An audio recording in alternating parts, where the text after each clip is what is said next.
রাঙ্গামাটি শহরে ক্ষতিগ্রস্ত এলাকা সরেজমিনে পরিদর্শন করেছে খাগড়াছড়ি ও রাঙ্গামাটিতে সহিংসতার ঘটনায় সরকার গঠিত তদন্ত কমিটি। তদন্ত কমিটির প্রধান ও চট্টগ্রাম অতিরিক্ত বিভাগীয় কমিশনার মোহাম্মদ নুরুল্লাহ নুরি এ সময় ঘটনাস্থল পরিদর্শনের পাশাপাশি ক্ষতিগ্রস্তদের সঙ্গে কথা বলেন। 30 সেপ্টেম্বর রাঙ্গামাটি শহরের বনরূপা জেলা প্রশাসকের কার্যালয় এলাকা ও পার্বত্য চট্টগ্রাম আঞ্চলিক পরিষদ সরেজমিনে পরিদর্শন করে তদন্ত কমিটি। এ সময় তদন্ত কমিটির সদস্য রাঙ্গামাটি অতিরিক্ত জেলা ম্যাজিস্ট্রেট জোবাইদা আক্তার ও অতিরিক্ত পুলিশ সুপার শাহনেওয়াজ রাজু উপস্থিত ছিলেন।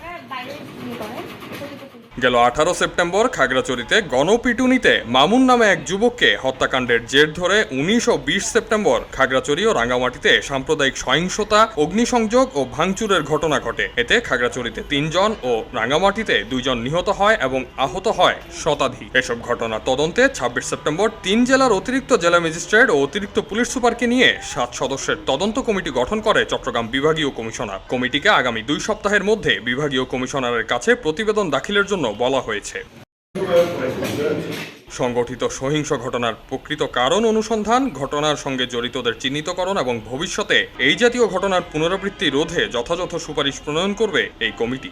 আমরা আসছি মূলত এই যে সাম্প্রতিক যে সহিংস ঘটনাগুলো ঘটছে এগুলো আসলে কারণ কি ছিল, এটা উদ্ঘাটন মূল কারণটা কী ছিল এবং এখানে ক্ষয়ক্ষতিগ্রস্ত ব্যক্তি কারা তাদের তালিকাটা প্রণয়ন করা এবং তাদের ক্ষয়ক্ষতির বিষয়টা সরকারকে জানানো এবং সামনের সময়ে যাতে এই ধরনের সহিংস ঘটনা না ঘটে তার জন্য সুপারিশ প্রণয়ন করা, এই 3টা কাজে আমাদের করার মূল দায়িত্ব এবং এটার জন্য আমরা সব জায়গাগুলো ভিজিট করতেছি, সবার বক্তব্যগুলো নিচ্ছি এবং ওনাদের বক্তব্যের মাধ্যমে আমরা একটা সারাংশ একটা প্রস্তুত করবো, একটা প্রতিবেদন প্রস্তুত করবো এবং এটা অতি সত্বর আমরা 14 দিনের মধ্যে সরকারকে এটা পৌঁছাই দেব।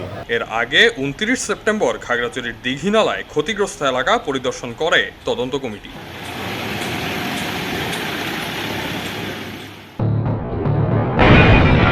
সবাই যখন জোয়ারে গা ভাসায়, কেউ কেউ শির দাঁড়া সোজা করে ঘুরে দাঁড়ায়। সময় যেখানে প্রতিনিয়ত হার মেনে নিতে শেখায়, কেউ কেউ চ্যালেঞ্জ ছুড়ে দেয়।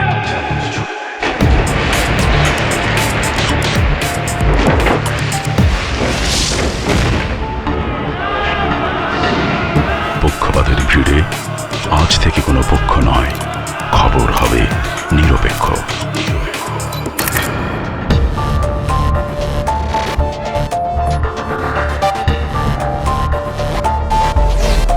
বানোয়াট তথ্যবাদ, খবর হবে নিখাদ। ভেঙে গুজবের শিক, খবর হবে নির্ভীক। এলো মুক্ত চিন্তার স্বাধীন দৈনিক খবরের কাগজ।